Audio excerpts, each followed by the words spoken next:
I'm going to talk about micro frontend. My name is Om, and I'm working as a technical architect for Bed Bath and Beyond. Uh, I have been working and I have been experimenting on micro frontend since 2 years now, and would talk about my experience in this presentation. So, what is micro front end? You must have heard this term a lot, and I think you must have heard in lot of webinar and session, etc. So it's nothing new. Basically, it is a domain-driven design approach wherein we divide a big domain into smaller subdomain, and then we design our solution around it.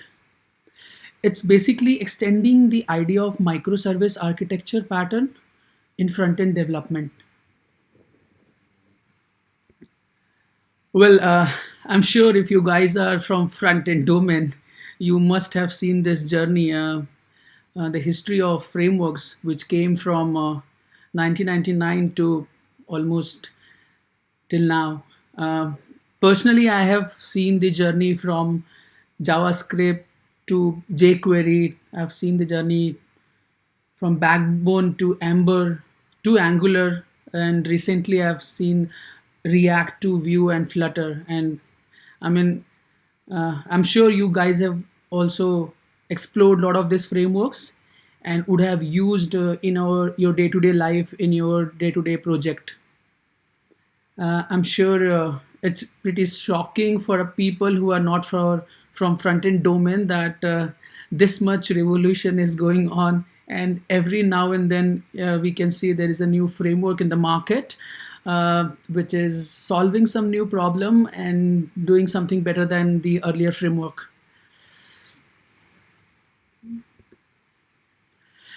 This is the traditional approach. We all know, I mean, initially we had a monolith app wherein we had everything in one package. And here I've taken example of e-commerce. So that's why I've named it as a e-shop team, so that whatever the team is building is going in one package. Moving forward, we kind of had a separation between front end and back end, and then we had the revolution of microservices, and then backend was divided into multiple services, but our front end was still a monolith SPA, wherein we used to talk to a lot of APIs, but still we had our one package wherein we used to communicate and show content on the browser.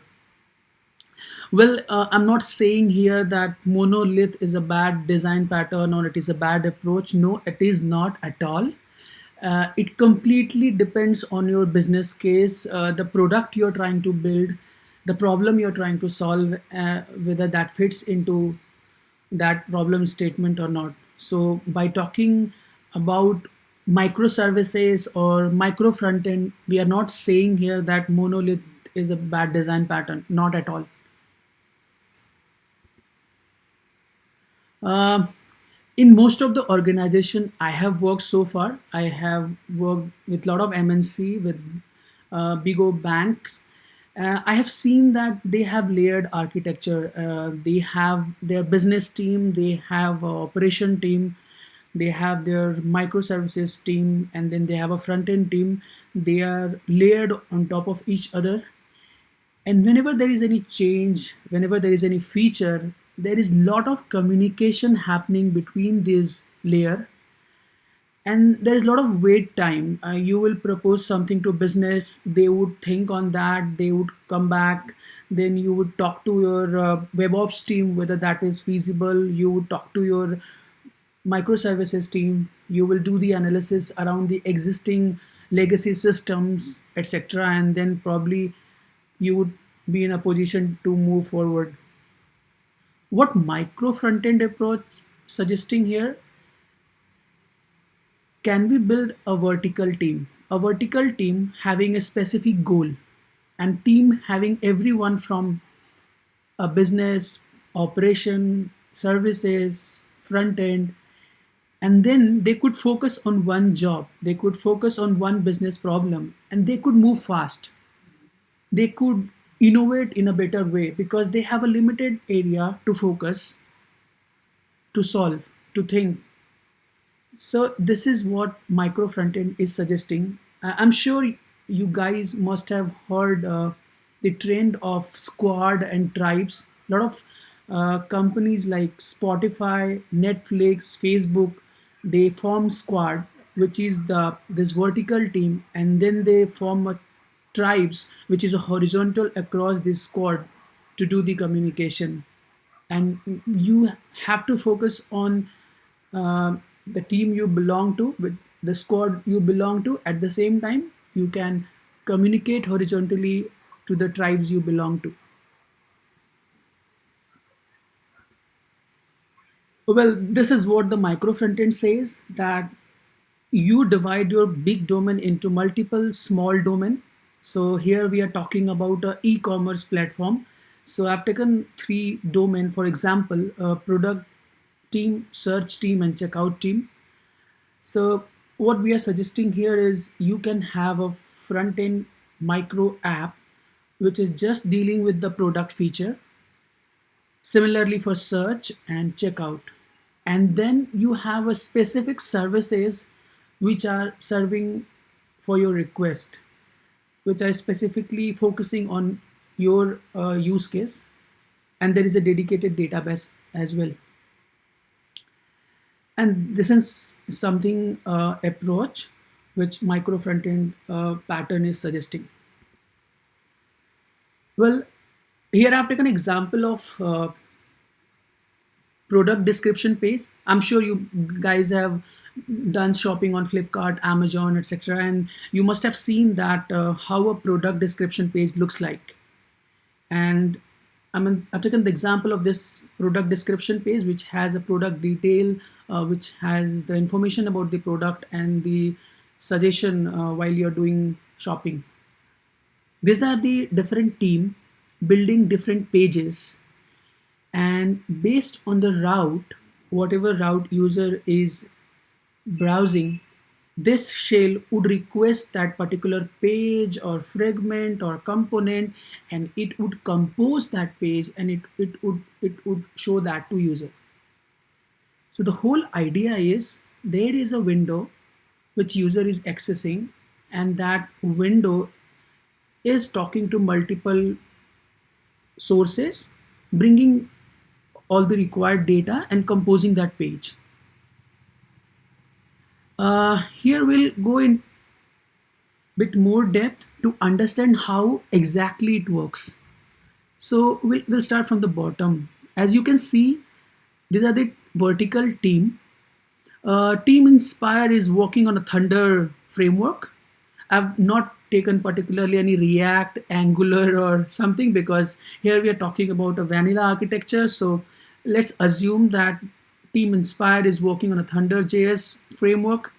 Team Decide is working on a Wonder.js version 1.3, and Team Checkout is also working on Wonder.js version 1.4.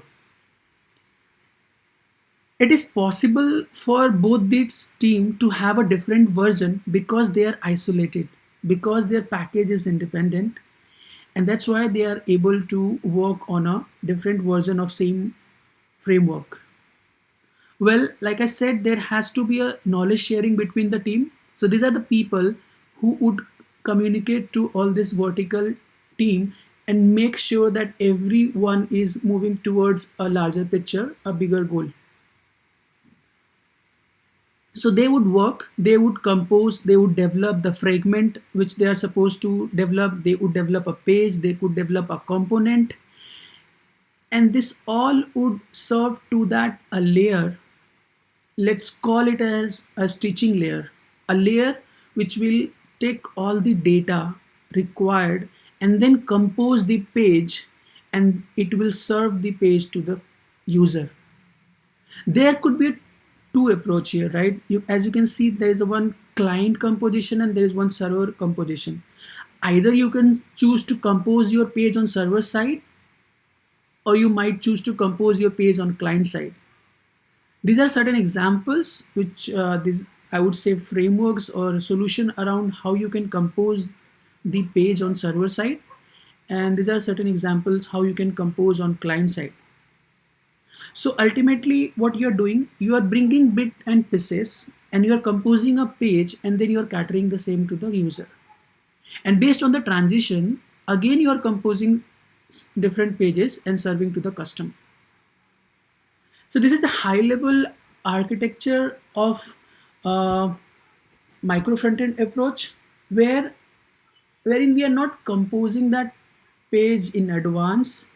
On runtime, basically we are composing from isolated teams, wherein we have given them freedom that okay, you can choose technology you want, you can work in a isolation, you can just focus on your problem statement, and this layer would take care of combining everything at one place.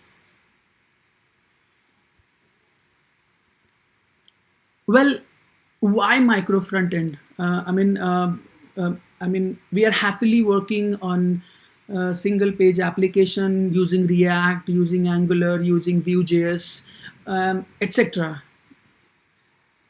So let's take an example of a company, a product which has 20,000 plus components. They have 100 plus developers. They have 10 plus subdomain. They have 5 plus distributed location. Imagine how they will coordinate, how they will bring everything together, and how they will work together towards one bigger picture. Because not one framework can solve all the problems. You would agree to that, that if one problem can be solved by Angular, then the another problem could be solved better by React. Each framework has its own advantage and disadvantage. So why micro front end? Because traditional approach, whatever we have been using, is not helping us for the larger application, for the larger teams, for the distributed teams, and product having many components. And that's why people are talking about this approach, this pattern.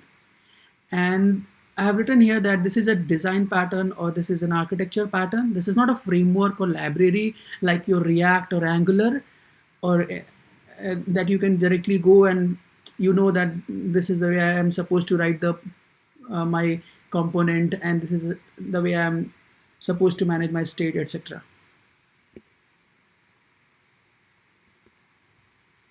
This is the timeline of ThoughtWorks Technology Radar. They started evaluating this in November 16. So basically, for the people who don't know what is ThoughtWorks Technology Radar, so basically every 6 months, ThoughtWorks conducts a technology radar. They evaluate languages, they evaluate technique, platforms, tools, and they put these under four categories, under four bucket. One is assess, second is trial, third is adopt, and fourth is hold. They started assessing this in November 16. November 17, they said that okay, I think we should try this micro front end pattern. And April 19, they said that now we should adopt this. And I think they are a global companies. Say before saying anything, they do a end-to-end analysis. They work with a different customers from different domain, and then they come to a conclusion whether one should adopt it or not. Okay.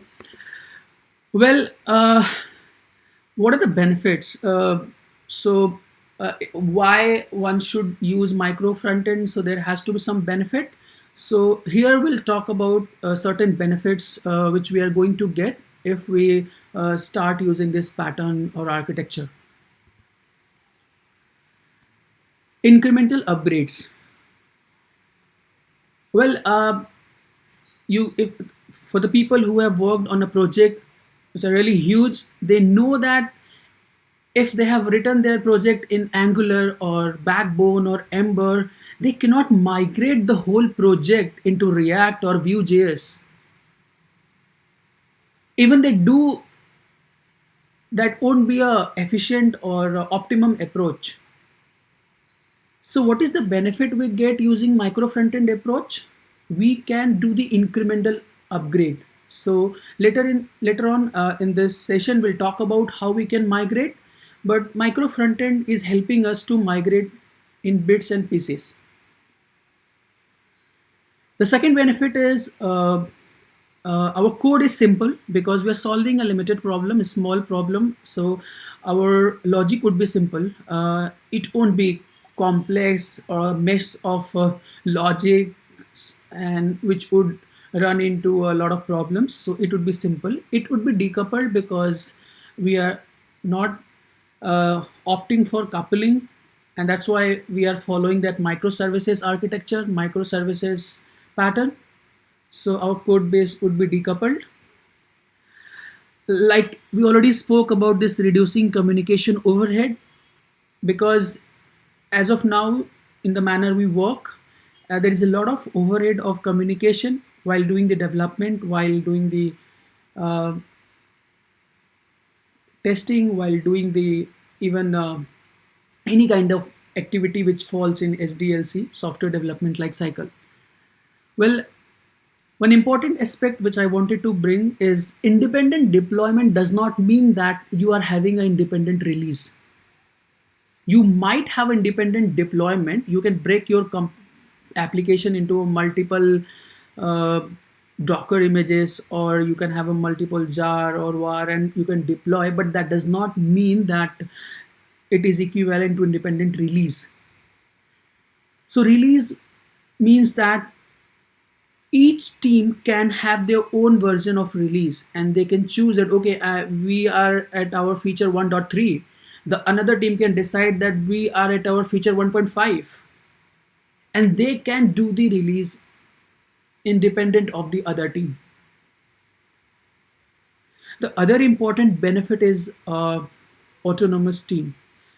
So about this deployment, uh, I have this diagram which would help you to understand that how it would look like. So you have multiple apps going into multiple build and test pipeline, and then it's going into production, and then ultimately you are going to compose your web page. By autonomous team, I meant this, a vertical team, not the horizontal team like this. The another important aspect is freedom to innovate. I have worked with a lot of companies, with a lot of developers. One of the important reason which I know people leave the company because they think there's nothing to innovate. There's nothing to think after a certain time. Once you spend a year or so in a project, you know everything end to end, and there is nothing much you can do about it. But let's take example of this micro front end pattern. If you give freedom to developers to decide the technology, one person might be comfortable writing TypeScript, another person might not be. He would choose to write JavaScript.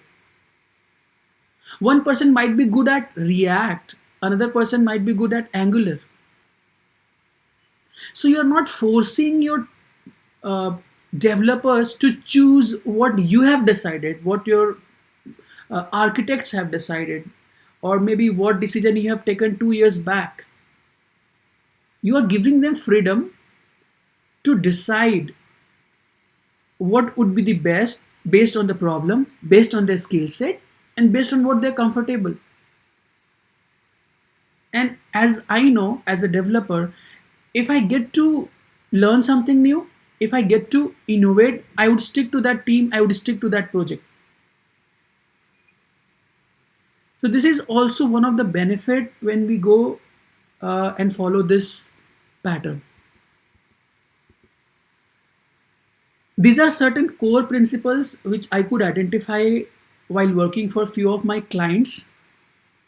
That if you're saying you are building a micro front end, whether it is a page, whether it is a component, whether it is a fragment, then what should be the principles which you should keep in mind?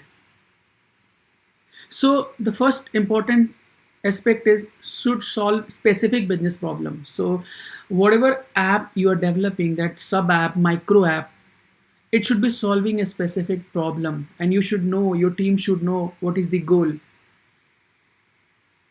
And if you give your team a specific purpose, a specific goal, they would do better than what they would do if you give them everything. Second is reusable, smaller app or fragment or component. So whatever you're building, you have to keep in mind that it is reusable.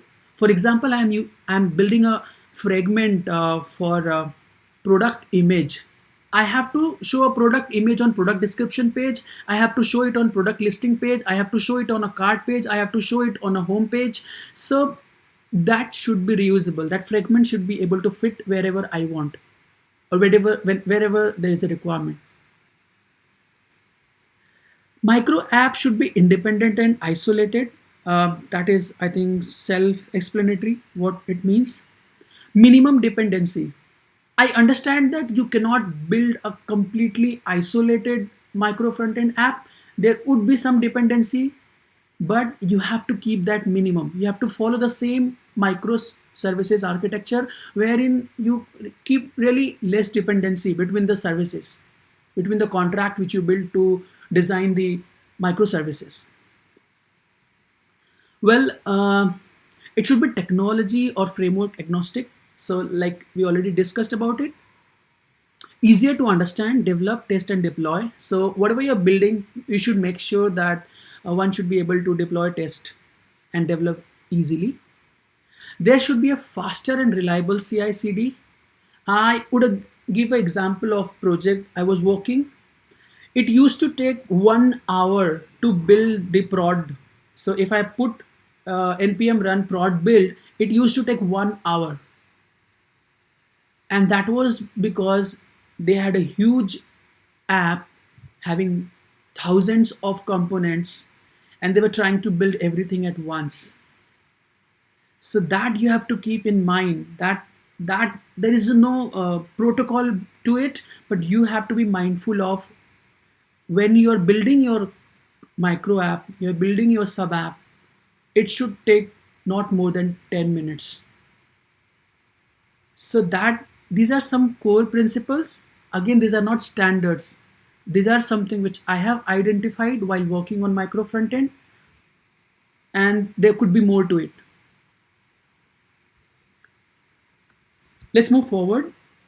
Well, everything has a downside, maybe any design pattern or any framework. So here we'll talk about certain downside of using micro frontend. Payload size due to library, which means that payload size would be more. Why it would be more? If you're building an isolated app, let's say if you are using React everywhere, still you would include React library in each of the isolated sub apps. Similarly, you would be using multiple dependency, but as your app is isolated, that dependency would be redundant. It would be duplicated in the each package, because at the end you will give a JS bundle of each micro app, and that each JS bundle would have the dependency, and there would be a lot of redundant code. Well, this was a problem, and this is still a problem, but very soon it is going to resolve using module federation. So some of you might have heard that Webpack 5 is coming with the module federation, wherein while writing my Webpack, I can write module federation config, and I can decide these are the packages, these are the dependency which can become reusable. Probably we'll conduct another session webinar on module federation. It's a very interesting topic, but to just brief, your dependency can be reused using module federation. So the problem would be resolved. The problem would be resolved when you're using this micro frontend pattern. Redundant code base, yeah, you would agree to that. No matter how much isolated code you write, you will end up writing redundant code, because there would be components which you would be using in each of the sub app, and that is one downside of using this pattern. Environment differences. Well, when you're building anything on local, that's a different scenario, and then it's easy to build a app having different environment requirement. Like if you want to build a vanilla JS app, a jQuery app, a Ember app, Angular app, but when it goes to production, then there is a problem. How you would design your cluster, how you will create your pods, or how you would deploy, and it becomes complicated. So that is also one of the downside when you're getting into this architecture. But yes, these are the problems which people would solve eventually, but as of now it exists. Operational and governance complexity. Well, if you have one app, then it's very easy, right? You have one app, you will have one pipeline, one test, you will have one test shoot to pass, you will have one Jenkins pipeline, and then it's very easy. Let's say if you have multiple pipeline, you have multiple apps, and if you want to keep the governance of the bundle size, your CSS size, your web page size, you want to have a test coverage, then it becomes complicated. It's not straightforward, so it would require a lot of effort initially. But once your framework is set up, then it would take less time. There is no standard framework, or there is no standard pattern, or I would say that there is a book or there is a way of doing it. There is the way of doing micro front end. So that's why that is also a downside. That let's say tomorrow if Google or Facebook or Microsoft comes up with a framework, oh guys, this is a framework for micro front end, I'm sure tomorrow morning only everyone would start using it, because now they know they don't have to solve any problem. They have already solved the problem, they have given the predefined architecture, and we have to just use it. But one company which I know, Open Components, they have been working since 2014, and they have done great job.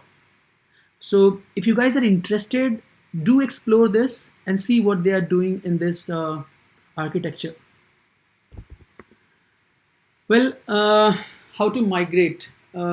Let's say now you think that okay, this is making sense, and maybe I'm ready to migrate. I have a legacy app, and or maybe I have a SPA, monolith SPA, and I want to migrate to this pattern. Then how I can do that? Let's talk about that. So, what would be the first step? The first step would be to build this stitching layer. A stitching layer which would have the components which are going to be shared across the application. Your header, your footer, your navigation. At least in any application, these are the components which are going to be shared across the application. So these components can become part of your stitching layer. Then the second step would be, so for here, for example, I've considered that your monolith app has been built up on backbone.js. So you would change your route. You would change your route in such a way that once I click any URL in the stitching layer, I will be redirected to your monolith application. So basically, you will get rid of your own routing, you will get rid of your own navigation, and your navigation and routing would be managed by this stitching layer. Now, the third step would be you will identify a subdomain, a feature which is the most important for you and which is affecting, performance of which is the most important aspect of your application. You would pick that first. You will start building that sub app using framework which you think is the best for that particular given problem. You will build this app. Once this is done, then again you will change the routing in a such a way that whenever user wants to navigate to product app, you will serve this, and for the rest of the uh, features you would serve from here.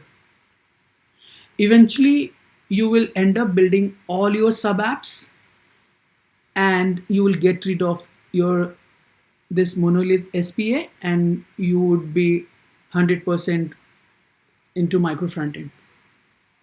So this is the strategy which I had adopt when I was working for a client when they wanted to migrate from monolith SPA to micro frontend architecture, and it works well. And even I know few clients who are already working on this approach, and this is helping them to migrate. Well, now we discussed, or maybe we talked about what are the way to design this, how the architecture should be, what would be the benefit, what are the downside. But to start, there are a lot of problems which you have to solve. There are problems when you get into the micro front-end architecture. Well, I know, and I have googled it already for you guys. So yes, these are the problems which we have to solve. How to compose stitching layer, the layer which we're talking, just how you will compose that, how you will design that stitching layer. That is the first problem. Well, you can choose either client side composition or you can choose server side composition. Based on your ecosystem, you can adopt any of this. Cross application communication. Okay, now you have built multiple micro frontend. How you will communicate between the micro frontend? So the solutions are either you can communicate using window object, you can communicate using local storage, you can communicate using Redux global state, you can use event bus. I'm not sure if you guys have heard about event bus framework. Hey, Sorry. Yes, yes, Sorry to interrupt. yeah. This is Ganesh. You probably need to share your screen again.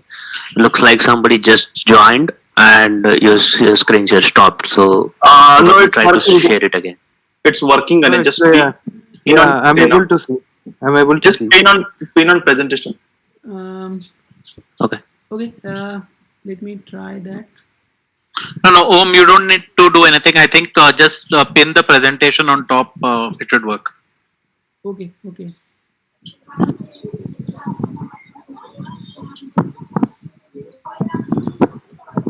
Is it visible now, Atul?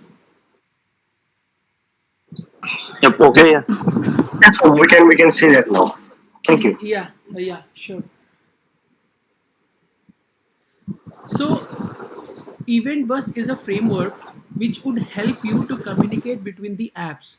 So basically, I don't need to know which app I want to communicate. I just need to submit my request to the bus. Bus would take care of serving me the response. The bus would talk to the respective micro front end, and it would get the data and serve it to me. So there are many solutions how you can communicate between the micro apps. I have mentioned few of them. How you will communicate to the backend. This is really interesting. How would you, now you have designed your micro frontends, a specific micro frontend based on domain driven design. Now how you will communicate to the backend. So uh, if you guys have heard of this term backend for frontend, so this is also a pattern which is in discussion. People are talking a lot about it. And what it means in nutshell is your backend should be designed based on the front end. So front end will tell what schema it needs, what data it needs, and backend API would serve exactly the same. It would also be designed in a such a way that response for different channel would be different. If a request is coming from a desktop channel, the response would be different. If a request is coming from mobile channel, the response would be different. And then it's a headache of BFF to figure out what are the other system which it needs to talk. For example, if I am on a PDP page, I mean product description page, and I want to check, I want to buy a product. So I would request to an API and BFF who would tell me whether the product is available or not. But there could be a situation that BFF has to talk to multiple system at the background to give me that information. But I am only talking to the specific BFF, and this is the best way to communicate from front end to back end, and that's why the term is back end for front end. The next problem to solve is how would you test your application, because when it was a monolith SPA, everything was at one place. I could do my unit testing, I could do my integration testing, everything was easy. Now you're saying that I have isolated different apps and I have to ensure that at the end I'm serving what I'm supposed to serve as a page, and that page uh, might be composed of n number of fragments, components, etc.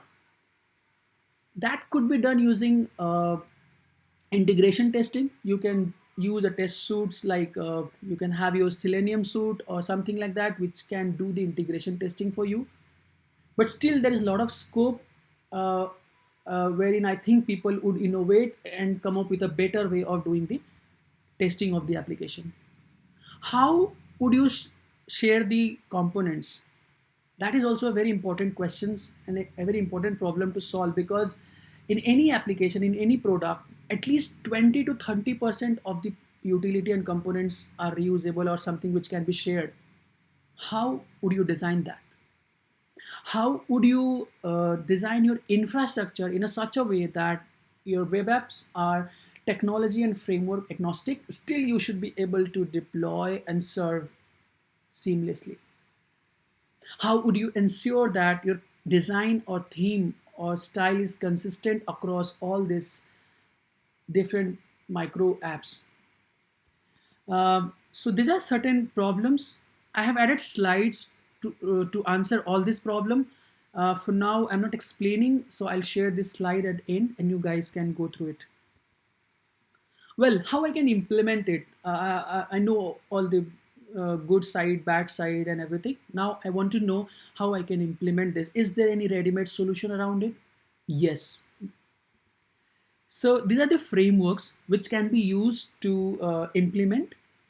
At the left, you can see server-side framework, SSI, server-side include. Uh, ESI is edge-side include, which can be implemented using Varnish. Tailor is a framework designed by Zalando, which can be used to compose the page on server side. Single SP is a very interesting and simple framework wherein you can compose your page on a client side. Fringe.js is another example. iframe, I think this is something we know since we started our journey of the development, uh, that that was the easiest way when I wanted to compose a page from different sources. Google has been doing it. Microsoft has been doing it. I mean, in your Gmail, when you go to the chat window, it's iframe. In Microsoft Outlook, when you are composing a mail, that's an iframe. Facebook is using this for their like, comment, everything is running under iframe. But now Facebook has adopted a different pattern altogether, and they call it big pipe. Uh, that is also a way of implementing the micro front end. I have given the link. You guys can explore more and understand how to implement. This is an example of how Zalando has implemented. So they call their project as Mosaic 9.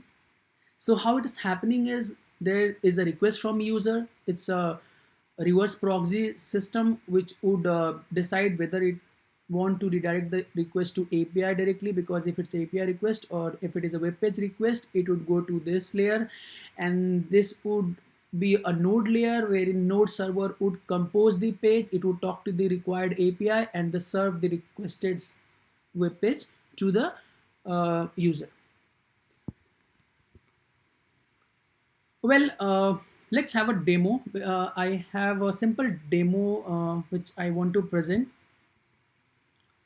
I have taken help of this single SPA to basically develop the demo. I wanted to show you guys in 2 minutes what the single SPA is.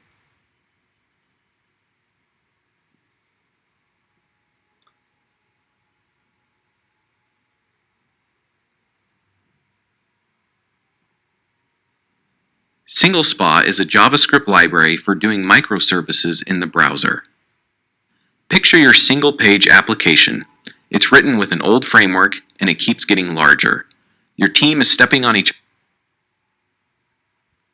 other's toes, and deployments are getting harder and harder. You want to use a newer framework, but the impending rewrite dominates your shower thoughts. Now imagine converting your app into microservices. You split things into self-contained applications. Your team builds and deploys the application separately. That new JavaScript framework you've always wanted to use it. And don't worry, you can change it later if you want to. You'll never have to rewrite the entire project just to use the latest and greatest. Enter Single SPA applications. An application is a group of UI components registered to Single SPA that controls part of the web page. These applications coexist no matter what framework they're written in. You might be wondering how all of this works. Once your code is registered as a Single SPA application, the key is a common API made of 3 parts: a bootstrap function for initialization, a mount function that activates the application, and an unmount function that deactivates the application. Your code bootstraps, mounts, and unmounts, then Single SPA does the rest. The Single SPA JavaScript library hooks into your client-side routing so that at any time the correct applications are active. This might sound really hard to set up, but it's actually not. Your code doesn't need to change. You can just wrap it with some helper libraries. So how can you get started with Single SPA? Simply npm install the library, register your first application, and call start. Welcome to microservices in the browser.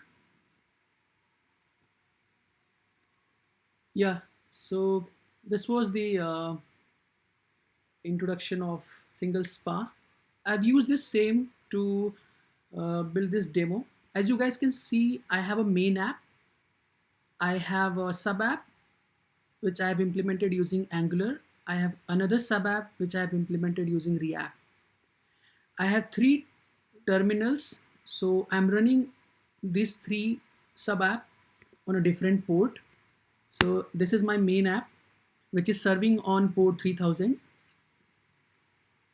This is my Angular sub app, which is serving on port 3001. And this is my React sub app, which is serving on port 3002. So I have registered 2 sub apps, as you can see here. And then I have started the Single SPA to route it based on my request.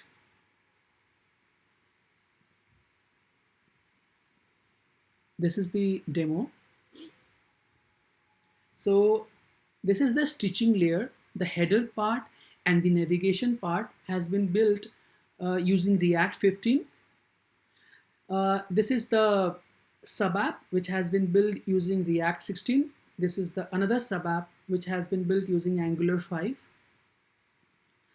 I can communicate between the sub app, so I can stop this timer from Angular sub app, and I can even start it from the Angular sub app. It's a very basic example. I just wanted to demonstrate how you can build your stitching layer, how you can build multiple sub apps, how you can use multiple frameworks.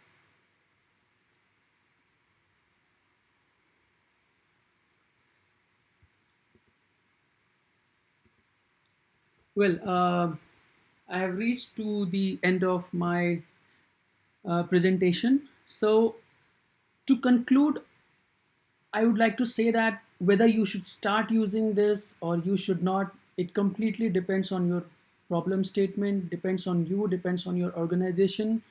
And 2 cents which I have from my side is, don't use this if you have a simple app. It should make your life easy, not difficult or complicated. It also does not mean that I should start using Vue, React, Angular, Backbone, Ember, and all the list which we saw at the start, and we would make our life hell. So that it does not also mean that. Also, we discussed about certain core principle that what are certain principle I should follow when I am saying that it's a micro front end. So don't forget to use those core principle. And as you start experimenting, like I said, there is no predefined protocol, there is no predefined standard. You would discover your own way of implementing micro front end. So I would conclude here. I would like to take few questions if you guys have any.